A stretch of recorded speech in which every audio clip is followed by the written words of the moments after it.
Hi, it's Dion here. I just wanted to make a quick video to let everyone know what I plan on doing in the very, very soon future. From April 7th to the 11th, I'm taking a training course on get my certification in recovery peer support to become a recovery peer support specialist. Honestly, I didn't even know that this position even existed until several months ago. But from the moment that I heard the name and found out about this position and what it entailed, I immediately was intrigued and thought it was something that I could definitely have an interest in doing. Like I've said before, I've been clean and sober for going on 13 years. August 28th will be 13 years.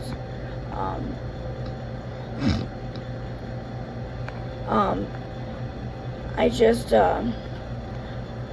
when I found out about this, because I always wanted to do something, well, not always, but I would say in the last 5 years, give or take,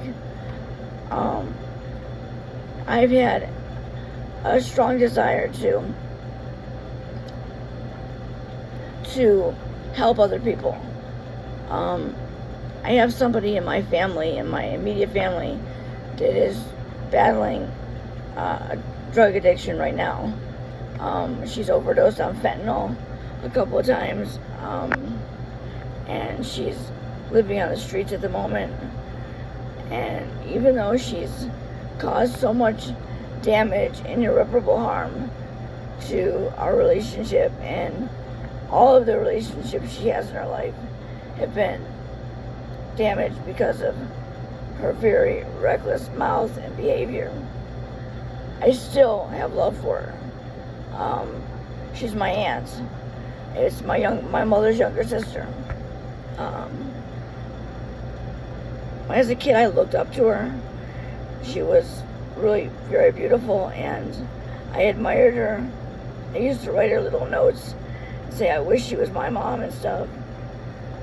I didn't realize she was struggling with addiction issues until I was a little bit older.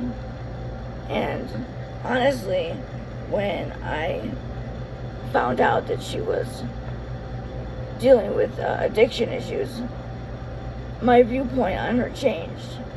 I no longer looked at her in the same light. It's not that I hated her because she was an addict.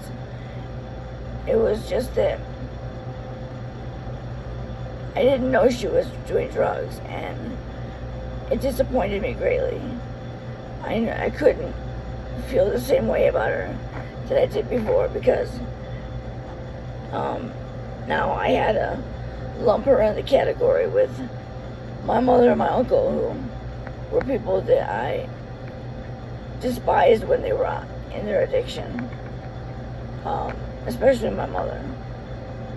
So I just felt very different about her, and so even to this day, my feelings are very compromised, I guess you'd say, because of knowing that she is just as bad of an addict as my mother was, if not even worse. She's done horrible things, said horrible things, and she's caused a lot of damage between herself and I. She's even said things to my son that were just so wrong.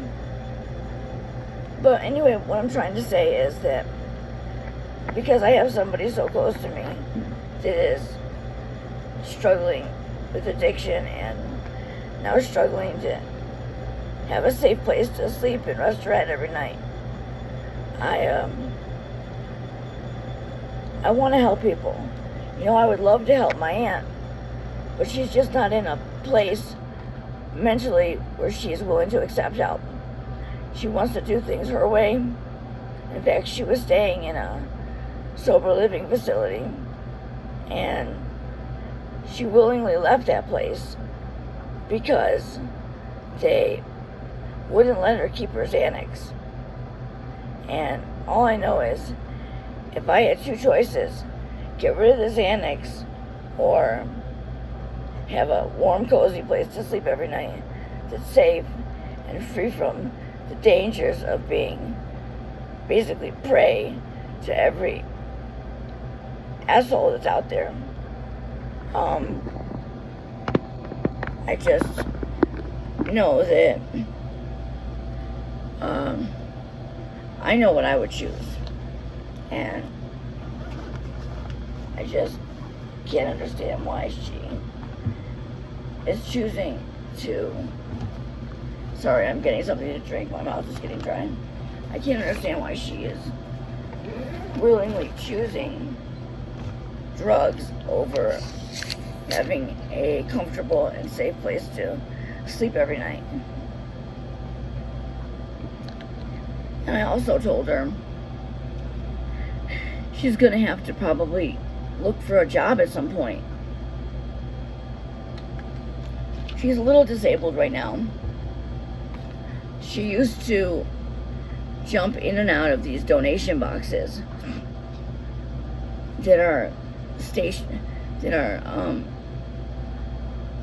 all over Las Vegas and in different areas. They have these big donation boxes that people discard clothing and all kinds of other things that they no longer want, and they go to different places where they're donated or sold at much lower cost to people who are needy and could use those products for themselves because they can't afford to buy new things or whatever. And she would jump inside these donation boxes and steal all kinds of merchandise and sell it for whatever she could get for it. She used to steal baby clothes and go to this baby shop and sell the baby clothes in this baby shop, and they would buy it from her. They would buy, like $100 worth of clothes from her or more. She had a couple of pretty solid gigs that she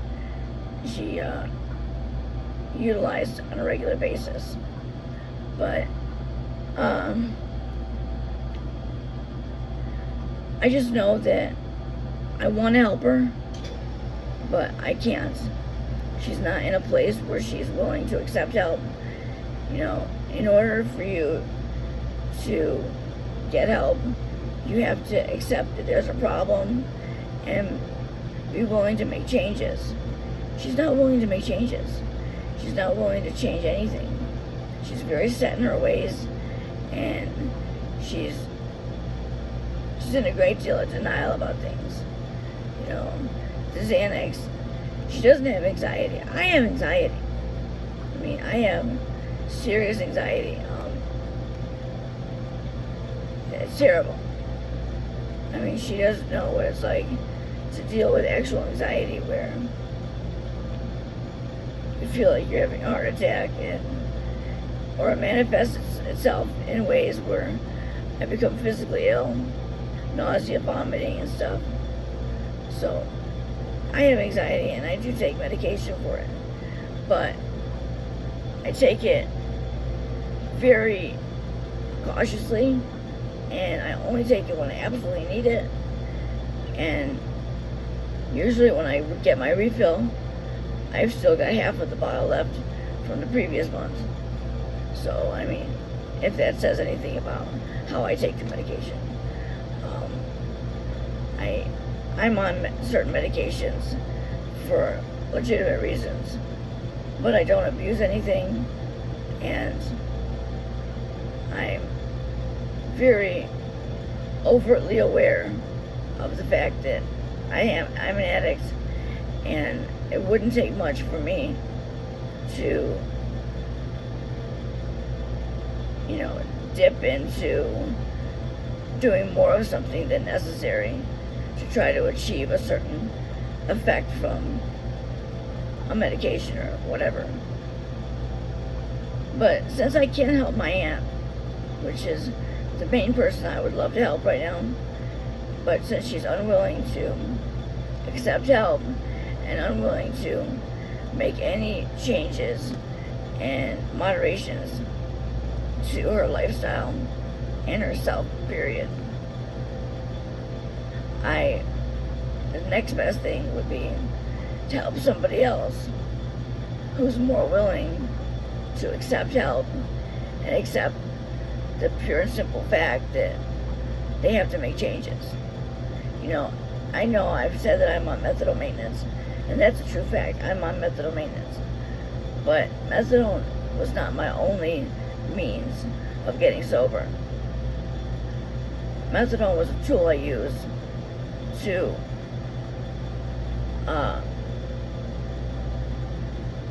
get rid of the mental obsession I had to continue to use the drug. And now that that's in check, and has been for the entire time I've been on methadone, it allowed me to work on other issues that were in need of me addressing issues and getting a handle on traumatic issues and things that happened in my early childhood.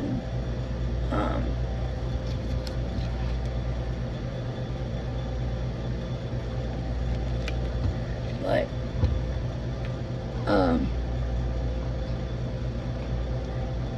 she has a lot of baggage that she's carrying. My aunt, she's got a lot of excess baggage, and the only way she can get rid of some of that baggage and relieve herself of some of the guilt, shame, and anguish she feels on a daily basis probably is by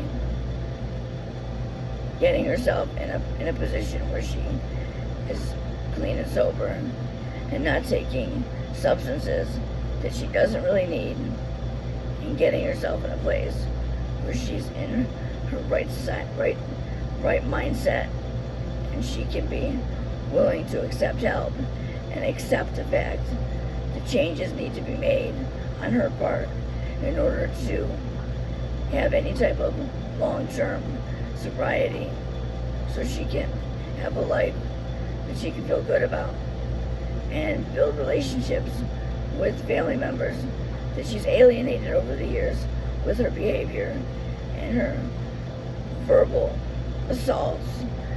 I call them verbal assaults because she verbally abuses everyone she is in contact with.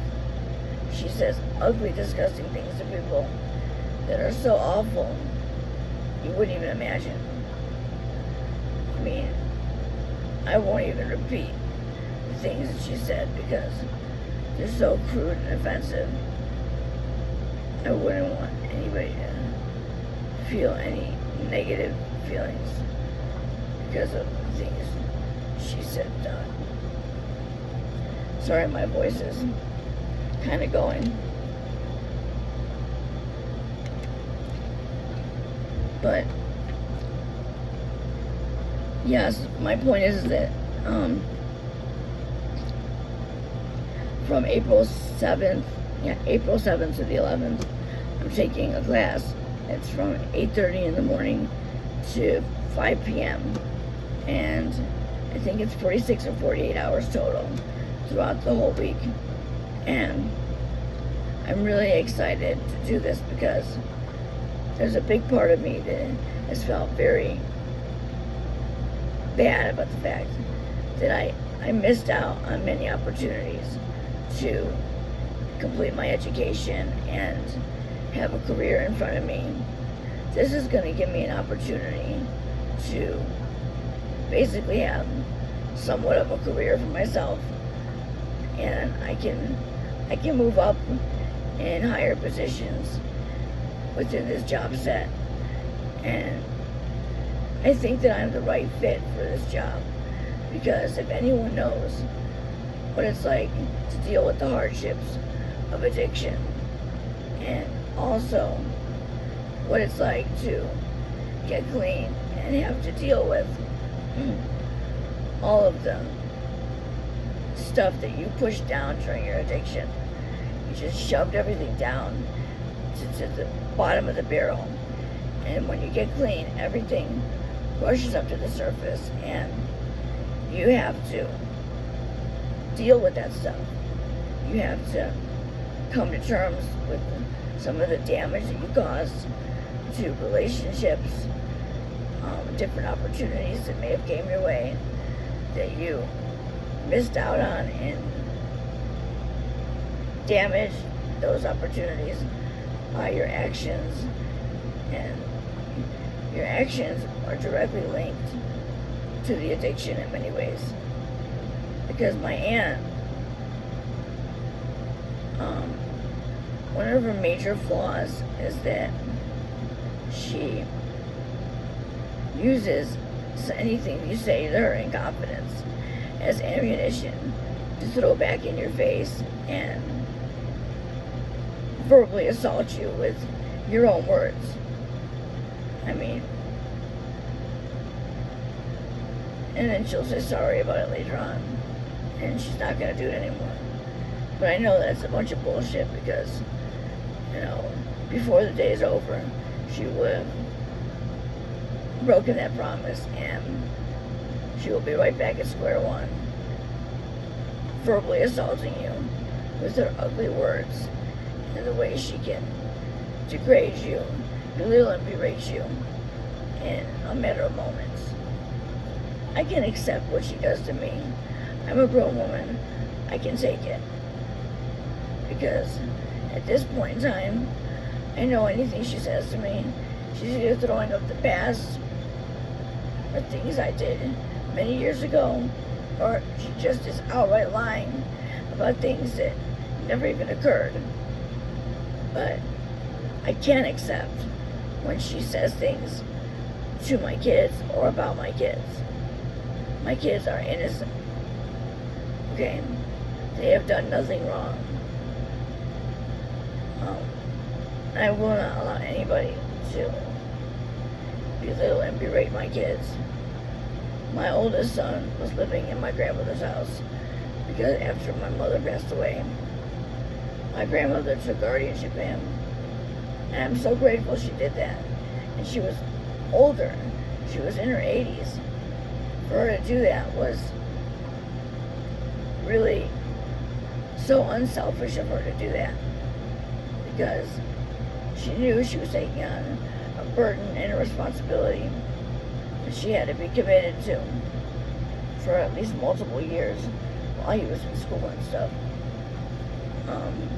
I was living there with my grandmother, and I was helping take care of my son.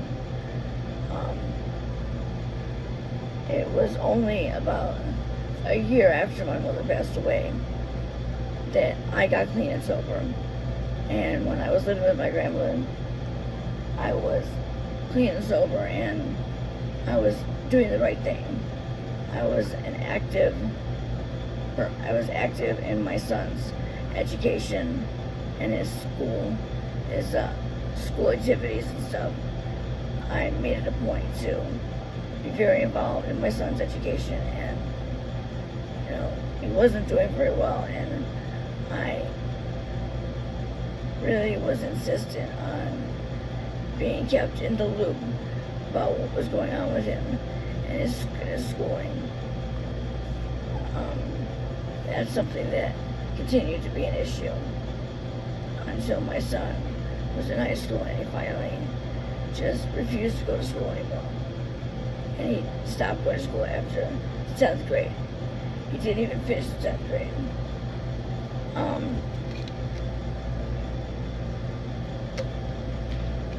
So,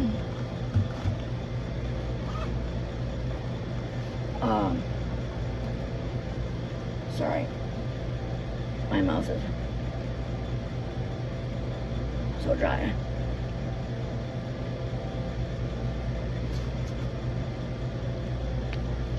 So anyway,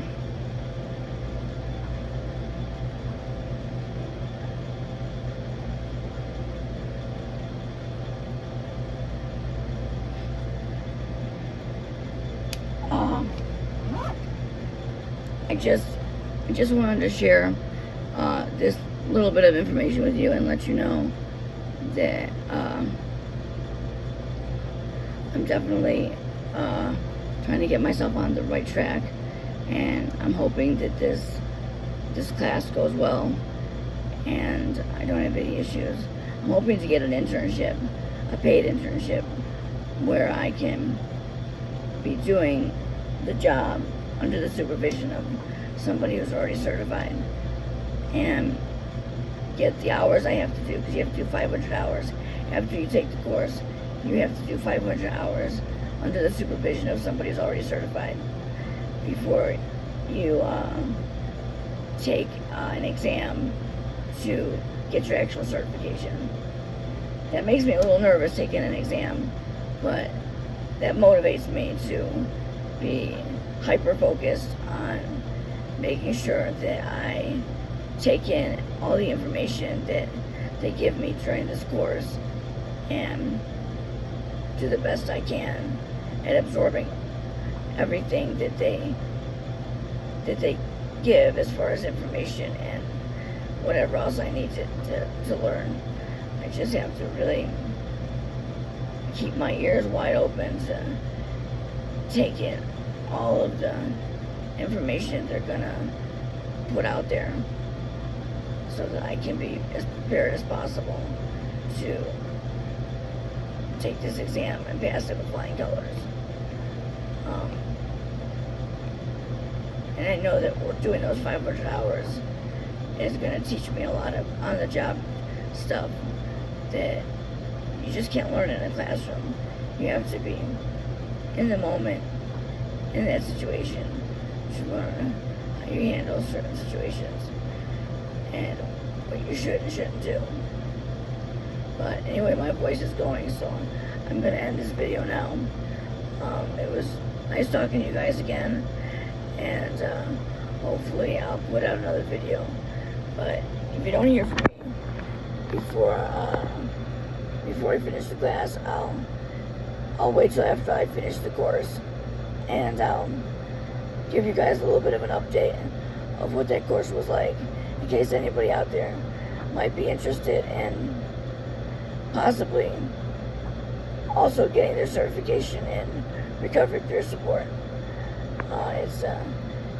It's a really great field to go into if you're really interested in making a positive difference and an impact on someone else's life who might be struggling in their addiction. And I'm hoping to help somebody. If I even help one or two people, I'll feel like I've done something positive, and I'll feel like, my addiction, everything that I went through in my addiction wasn't pointless, because if everything I went through helped somebody else not have to go through half of the stuff I had to go through, then maybe it was worth enduring what I had to endure in order to give that information to somebody else to prevent them from having to go through the stuff that I've had to go through.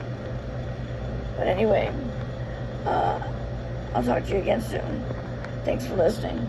Bye.